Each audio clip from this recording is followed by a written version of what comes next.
There's a pattern in history that has destroyed global superpowers without firing a single shot. Not with armies, not with bombs, but with financial tools, systems that were once neutral, then quietly turned into weapons. And right now, in 2024, 2025, today, your country is walking through that pattern step by step. In February 2022, the world watched as Russia was cut off from SWIFT, the nervous system of global finance. Politicians called it a financial nuclear option. Commentators celebrated, markets cheered. The assumption was simple: control the system, and you control the outcome. But history never works that way, because the moment a financial system stops being neutral, the moment it becomes a weapon, trust doesn't weaken slowly, it fractures instantly, and once trust breaks, power begins to leak, quietly, invisibly, permanently. This isn't about Russia. This isn't about sanctions. This is about what happens every single time an empire believes it can weaponize the infrastructure everyone else depends on. Spain did it. Britain did it. The Soviet Union did it. And now, in this exact moment, the United States is doing it too. By the end of this video, you'll be able to place your country, your currency, and your own financial life inside a repeating historical cycle, and see which stage we're in right now. Because three empires made the same decision, and none of them stayed on top afterward. Keep that thought. Because to understand what's happening to your money today, we need to zoom out first. Every empire reaches a moment where it looks at history and decides it no longer applies to them. They say their technology is better. Their institutions are stronger. Their currency is too important to fail. And every single time, that belief becomes the beginning of the end. To understand what's happening right now, in 2024, in 2025, you have to step back far enough to see the full map. Not headlines, not politics, but patterns that stretch across centuries.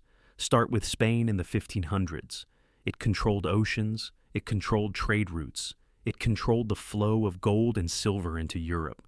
Spain believed money was power, and as long as it controlled the money, it could fund wars, dominate rivals, and rule indefinitely. What followed wasn't invasion, it was inflation, currency debasement, loss of trust. Spain didn't collapse overnight. It faded into irrelevance while still believing it was rich. Then Britain. By the early 1900s, Britain ruled the largest empire in human history. The sun never set on its territory. The pound sterling was the world's reserve currency. Trade, insurance, shipping, all cleared through London. Britain didn't think it could lose that position, until two world wars forced it to borrow massively, weaponize its financial reach, and mortgage the future to survive the present. By 1944, the world quietly chose a new center of gravity. Not because Britain was weak, but because trust had shifted. Then the Soviet Union. It didn't run on markets or global trade dominance, but it still relied on a closed financial system, rigid controls, and political enforcement. When pressure mounted and confidence evaporated, the system didn't bend. It snapped. No invasion, no final battle, just economic suffocation. Different systems, different ideologies, same outcome. And here's the key pattern most people miss. None of these empires collapsed at the peak of panic. They collapsed at the peak of confidence, when leaders believed the system itself could no longer be questioned. That's the dangerous phase, because this is the moment when empires stop asking, "What if this fails?" and start assuming it can't. If this feels uncomfortably familiar, it should. Today you're told the dollar is indispensable, that global trade cannot function without it, that no serious alternative exists. Those exact phrases appear again and again in historical records, right before dominance slips away. This doesn't mean collapse is imminent tomorrow. History doesn't work on headlines. It works on momentum, on gradual shifts in trust, on quiet hedges made by countries, corporations, and institutions that don't want to be trapped when rules suddenly change. And this is where things get personal, because when a reserve system starts to wobble, it doesn't announce itself. It shows up first in your grocery bill, your rent, your savings account earning less while prices climb faster. You're told it's temporary. You're told it's external. You're told not to worry. That reassurance has a long track record. This isn't conspiracy. This is documented history. And in the next part, we're going to stop speaking in abstractions and zoom into one empire that believed it could borrow, control, and punish its way to permanent dominance. Because once you see that story clearly, you'll recognize its shadow everywhere today. Here's the part of history that's often told backwards. Britain didn't lose its empire because it was weak. It didn't lose because it was defeated on the battlefield. It lost because it won, and paid for that victory with debt it could never truly escape. At the start of the 20th century, Britain sat at the center of the world's financial system. London was the clearinghouse of global trade. The pound sterling was trusted everywhere. If you wanted to insure ships, settle contracts, move capital, you went through Britain. This was stage one of the pattern: control the system. Then came World War I. To survive, Britain did something that would quietly change its destiny. It borrowed heavily, not just from its own citizens, but from the rising power across the Atlantic, the United States. Debt was framed as temporary, necessary, patriotic, and for a while, it worked. But war has a way of normalizing the extraordinary. Borrowing became routine. Financial leverage became policy. And by World War II, Britain was no longer just defending an empire. It was mortgaging one. By 1945, Britain had technically won again. Flags still flew, maps still looked impressive. But beneath the surface, the numbers told a different story. The country was drowning in debt. Its gold reserves were depleted. Its financial independence was gone. And then came the quiet moment most people never hear about. In 1944, at Bretton Woods, the global financial system was redesigned. Not violently, not dramatically, calmly, professionally, with spreadsheets and signatures. The pound lost its central role. The dollar took its place. No invasion, no collapse ceremony, just a shift in trust. Here's what that looked like for ordinary people. Imagine a dock worker in Liverpool in the late 1940s. He'd survived bombings, food rationing, years of sacrifice. He expected peace to mean relief. Instead, he faced stagnant wages, higher taxes, shrinking opportunity. The empire he was told he'd fought for no longer existed in any meaningful financial sense. Britain didn't collapse overnight. It entered a long, quiet decline. One measured not in headlines, but in lost influence and reduced choices.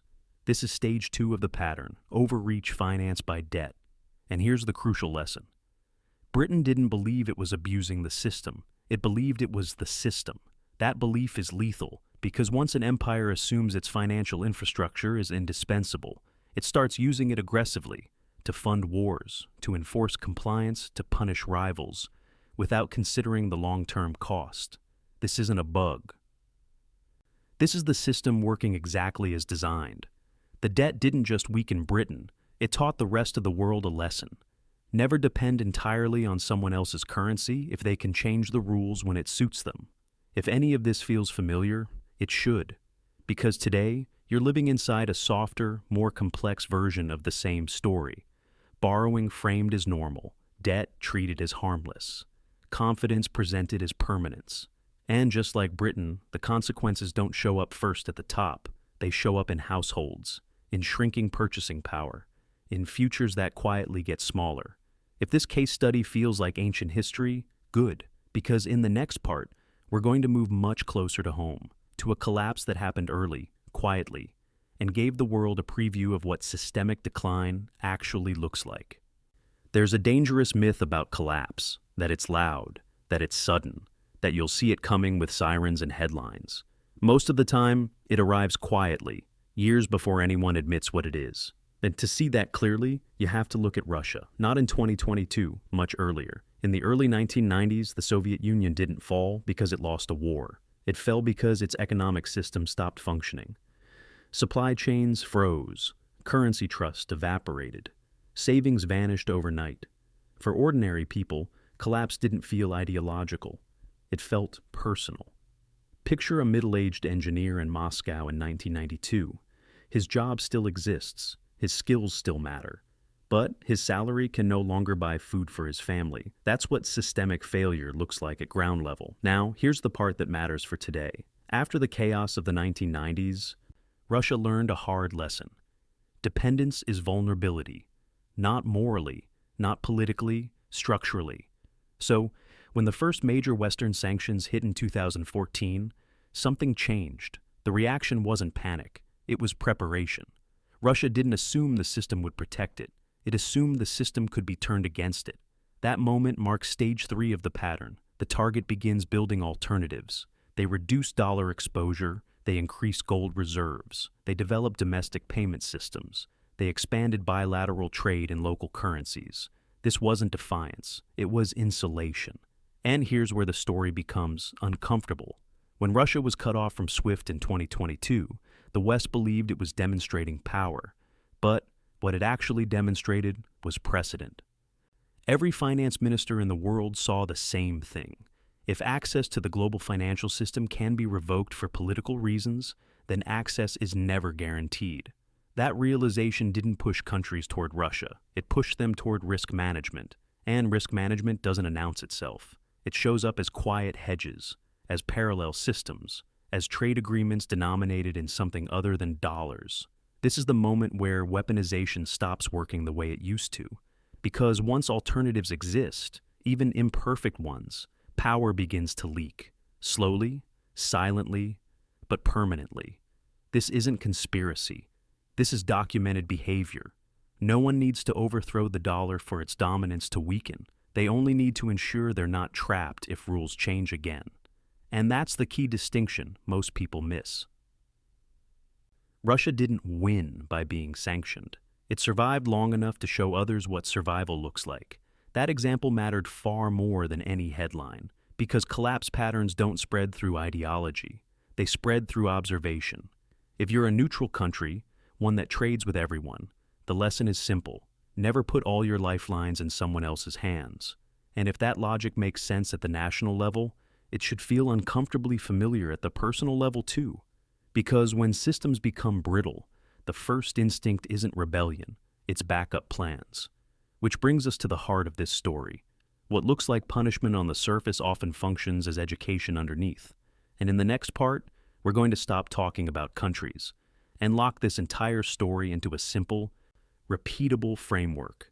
One you can recognize anywhere, including right now. At this point, the story should start to feel familiar. Different countries, different ideologies, different centuries. But the same sequence keeps repeating. That's because what you're watching isn't chaos, it's a structure. Once you strip away politics and personalities, financial dominance follows a very specific pattern. One that is replayed so consistently that you can almost treat it like physics. 5 stages, always in the same order, no exceptions. Let's lock it in. Stage 1. Control the system. A dominant power builds or inherits the core infrastructure: currency settlement, trade clearing, banking rails, reserve status. At this stage, the system feels neutral, even benevolent. Everyone benefits from efficiency and scale. This is when trust is highest. Stage 2. Weaponize the system. Control turns into leverage. Access becomes conditional. Sanctions, exclusions, freezes, penalties. The justification is always moral, or legal, or temporary. But the signal is unmistakable. This system is no longer neutral. This is the point of no return. Because the moment rules can be changed unilaterally, everyone else starts recalculating risk. Stage 3. Build alternatives. Not rebellions, not revolutions, backups, parallel payment systems, local currency trade, gold accumulation, bilateral agreements outside the dominant framework. These alternatives don't need to be better. They only need to exist. Stage 4. Neutral players. Hedge. This is the quietest and most dangerous Projektbereich stage. Countries that aren't targets don't protest. They don't announce anything. They simply reduce exposure. A little less dollar settlement, a little more diversification, a little more optionality. Individually, these moves look insignificant. Collectively, they change everything. Stage 5. Power decays. Not overnight, not dramatically, but structurally. The dominant system still exists, but it no longer monopolizes trust. And without monopoly trust, financial power becomes just another option. Here's the part most people struggle with. No one sits down and designs this collapse. It emerges from incentives. Short-term political wins outweigh long-term system health. Control today feels more valuable than credibility tomorrow. This isn't a bug. This is the system working exactly as designed. Now, pause for a moment. Because this framework doesn't just apply to empires, it applies to companies, to industries, to households. You've seen versions of it before. A job that once felt stable suddenly adds conditions. A bank that once welcomed you now penalizes you. A system you relied on quietly changes the rules. The moment rules change without your consent, trust doesn't disappear emotionally. It disappears mathematically. And here's the open loop you need to hold on to. Most people argue endlessly about whether the dollar is strong or weak. That's the wrong question. The real question is simpler and far more dangerous. Which stage are we in right now? Because once you know the stage, you stop being surprised by the symptoms. And in the next part, we're going to do exactly that. We're going to place 2024-2025 directly inside this 5-stage pattern, using data, not opinions, and see where the system actually stands, not where you're told it stands, where it behaves like it stands. If you want to know where a system is headed, don't listen to what leaders say. Watch what institutions do, because confidence is always verbal, but risk management is always behavioral. So, let's place 2024-2025 directly onto the 5-stage pattern, not emotionally, not politically, but structurally. Stage 1, control the system. This is the past. The dollar already won this phase decades ago. Global trade, energy pricing, reserves, settlement, insurance, clearing. This stage is no longer in question. Stage 2, weaponization.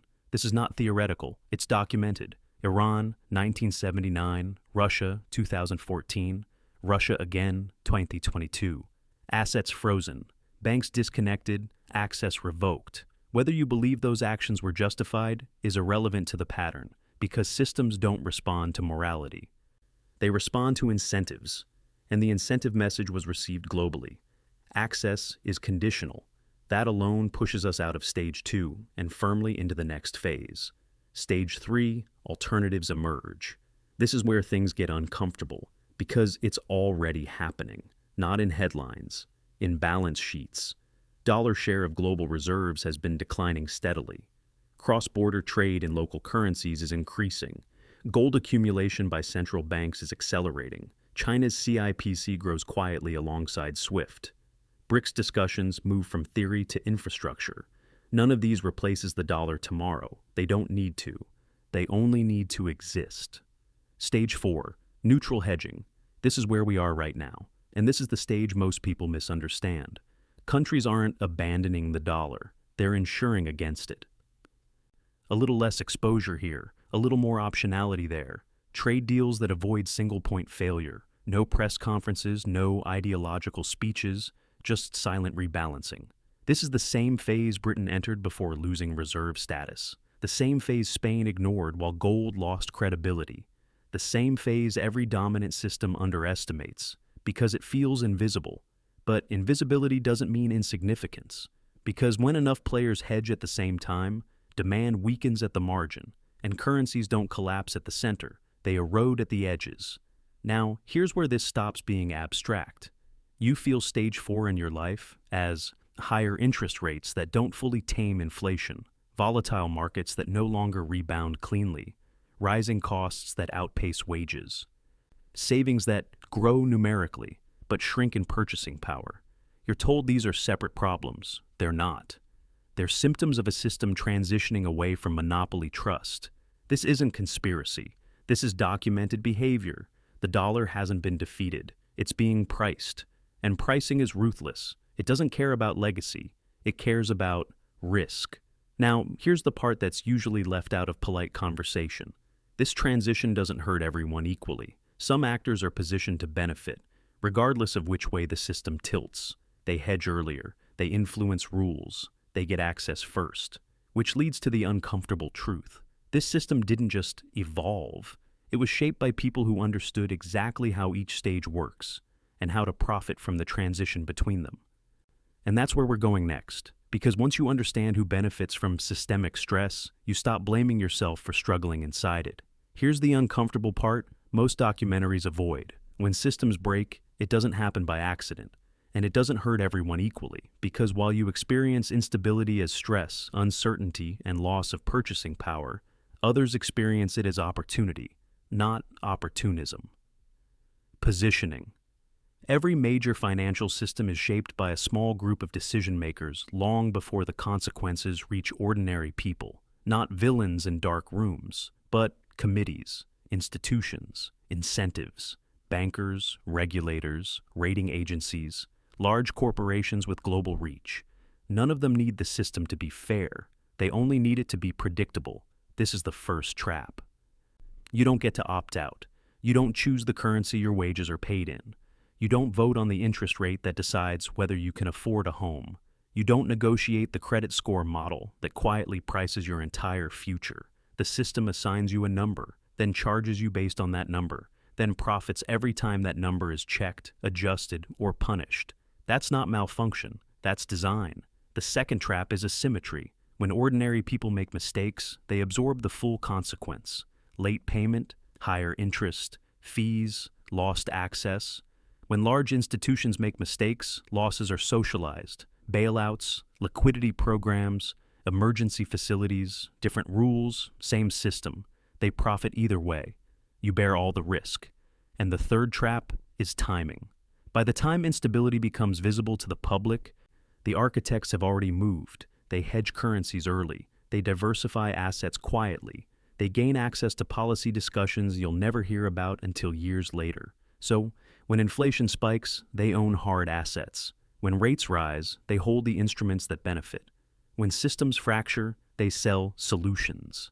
This is why every major crisis feels personal, but resolves institutionally. And this is where the anger usually goes wrong. People want a villain, a single name, a single conspiracy. But this isn't about secret plots. This isn't conspiracy. This is incentives playing out exactly as expected. No one has to design suffering deliberately for suffering to emerge. They only have to design systems where upside is private and downside is shared. Now look at this through your own life. You're told to be responsible, to budget, to save, to plan. But you're operating inside a structure where the rules can change faster than your ability to adapt, and where those who write the rules never face the same constraints. That doesn't make you weak. It makes the system asymmetric. And here's the key realization that changes everything. When systems enter late-stage stress, like we're seeing now, they stop rewarding participation and start rewarding positioning. That's why some people seem to get ahead no matter what happens, and others fall behind despite doing everything right. This is the moment where frustration turns into clarity. Because once you see who the system actually serves, you stop internalizing its failures as personal ones. And that clarity is dangerous, not to you, but to narratives that rely on your confusion. Which brings us to the most important question of all. If this is how a weakening empire shows up at the top, what does it look like at the bottom? In your groceries, your rent, your retirement? That's where we're going next. Here's the mistake most people make. They think empire-level problems stay at the empire level. They think currency shifts live in textbooks. They think geopolitics has nothing to do with their kitchen table. But systems don't break at the top first. They break at home. That's because macro stress always expresses itself in micro ways, quietly, relentlessly, and personally. Start with groceries. You're told prices are rising because of supply chains, or weather, or corporate greed, sometimes all three. But underneath that explanation is a deeper truth. When currency trust weakens at the margins, everything priced in that currency becomes more expensive over time. Not dramatically, not all at once. Just enough that every trip to the store feels slightly heavier than the last. Next is housing. In a stable system, homes are places to live. In a stress system, homes become financial instruments. As interest rates rise to defend the currency, affordability collapses. You're told it's to fight inflation, but the result is the same. Fewer buyers, higher monthly payments, and a generation priced out of ownership. This isn't a housing crisis. It's a currency defense mechanism playing out in your life. Then there's retirement. You're encouraged to trust long-term growth, to stay invested, to ignore volatility. But late-stage systems behave differently. Returns become uneven. Risk concentrates. Drawdowns recover more slowly, if they recover at all. Your savings might still grow on paper, but what those savings can buy shrinks. That's not mismanagement, that's erosion. Now consider healthcare and education. These should be public goods. In stressed systems, they become profit centers. Costs rise faster than wages. Access becomes conditional. Debt replaces opportunity. And finally, jobs. Late-stage systems reward capital over labor. Automation accelerates. Outsourcing returns. Layoffs are framed as efficiency. You're expected to retrain endlessly inside a system that changes faster than stability can form. This is where many people break, not financially, but psychologically. They start blaming themselves. Why can't I get ahead? Why does it feel harder than it used to? Why does doing everything right still feel wrong? Here's the truth you're rarely told. You're not failing. You're living inside stage 4 of a historical pattern, where systems stop working for households and start working exclusively for balance sheets. This isn't a bug. This is the system working exactly as designed. And that realization is both frightening and liberating. Because if the pressure you feel is structural, not personal, then panic stops being useful, and clarity becomes power. Which brings us to the final question. If the system is a trap, and you were born inside it, and leaving it entirely isn't realistic, what can you actually do? Not to beat the system, not to overthrow it, but to stop letting it define your worth, your decisions, and your future. That's where this story ends, and where the real shift begins. Here's the truth most people never hear, because it doesn't benefit the system to say it out loud. You were never meant to feel comfortable inside this structure. You were meant to feel busy, distracted, slightly behind, always catching up. That's not personal failure, that's placement. Every empire in decline tells its citizens the same story. Trust the system, work harder, be patient. And every time, the system quietly shifts risk downward, onto households, onto families, onto people who don't get to change the rules. Seeing that doesn't make you cynical, it makes you historically literate. Because once you understand the pattern, control, weaponization, alternatives, hedging, decay, something important changes inside you. You stop asking, what's wrong with me? And start asking, what stage are we in? That single shift matters more than any financial tip. You realize that struggling in a late-stage system doesn't mean you failed. It means you're living through stage 4 of a cycle that has crushed empires far more powerful than the one you're in now. And here's the quiet relief in that. You don't need to fix the dollar. You don't need to save the empire. You don't need to predict the exact outcome. You only need to stop believing the stories that make you feel small, guilty, or alone. The system wants obedience. It wants faith without understanding. It wants you blaming yourself while structural forces do the damage. Clarity breaks that spell. Not overnight, not dramatically, but permanently. When you see the trap, you stop running faster inside it. You start choosing more carefully. You prioritize resilience over appearances, stability over promises, family over narratives. This isn't financial advice. It's historical perspective. And history is clear about one thing. Those who survive empire-level transitions aren't the loudest or the richest. They're the ones who see the shift early and refuse to panic. If this video helped you see a pattern you couldn't quite name before, share it with one person you care about, not to scare them, but to ground them. And if something clicked for you, type, "I see it," in the comments. Not for me, for yourself. Because once you see the structure, you're no longer lost inside it. In the next video, we'll look at the one group that consistently benefits when empires weaken. Not because they're evil, but because they understand cycles decades ahead of everyone else. And once you understand how they think, you'll never see the system the same way again.